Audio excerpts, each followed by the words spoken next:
परतवाडा लैंगिक शोषण प्रकरणात दररोज नवे धक्कादायक खुलासे समोर येत आहेत.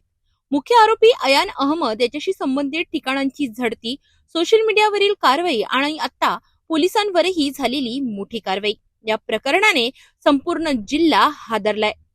परतवाडा लैंगिक शोषण प्रकरणाच्या तपासाला वेग आला असून कालपासून अनेक महत्त्वाच्या घडामोडी समोर आल्या आहेत. मुख्य आरोपी अयान अहमद याने पीडितांचे शोषण करण्यासाठी कटोरा रोड परिसरातील भाड्याच्या फ्लॅटचा वापर केल्याची माहिती समोर आली आहे. या फ्लॅटची पोलिसांनी झडती घेऊन पंचनामा केला असून फ्लॅट मालकाचीही चौकशी सुरू आहे. याशिवाय अयान पीडितांना भेटण्यासाठी वापरत असलेल्या 3 कॅफे, कटोरा रोडवरील कॅफे रॉयल 10, अचलपूर मधील कॅफे फ्रेंड्स टाउन आणि परतवाड्यातील आता सध्या बंद असलेला कॅफे सोशल जंक्शन या ठिकाणांचाही पंचनामा करण्यात आला आहे. तसेच एका पीडितेला वज्जर डॅम परिसरातील गार्डनमध्ये भेटल्याची माहिती मिळाल्याने त्या ठिकाणीही तपास करण्यात आलाय.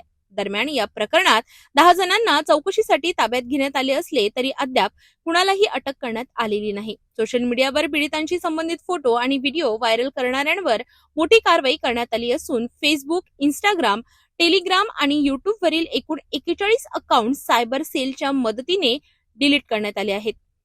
पीडितांनी पुढे येऊन तक्रार नोंदवावी यासाठी एसआयटी मार्फत महिला पोलीस निरीक्षक यशोधरा मुनेश्वर यांच्याकडून संपर्क साधला जात असून पीडित आणि त्यांच्या कुटुंबियांना गोपनीयतेची हमी देण्यात आली आहे.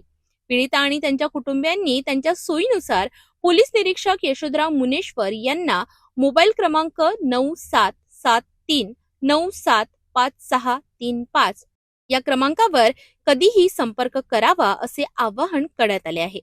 दरम्यान महाराष्ट्र महिला आयोगानेही या प्रकरणाचा व्हिडिओ कॉन्फरन्सिंगद्वारे आढावा घेतलाय. याच दरम्यान सोशल मीडियावर व्हायरल झालेल्या एका व्हिडिओमध्ये आरोपी अयानचा वाढदिवस काही पोलीस कर्मचाऱ्यांकडून साजरा होत असल्याचे दिसून आले.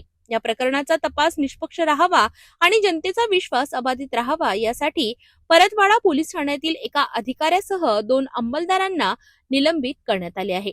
या सर्व घडामोडींमुळे प्रकरण अधिक गंभीर बनले असून तपासावर सर्वांचे लक्ष लागले आहे.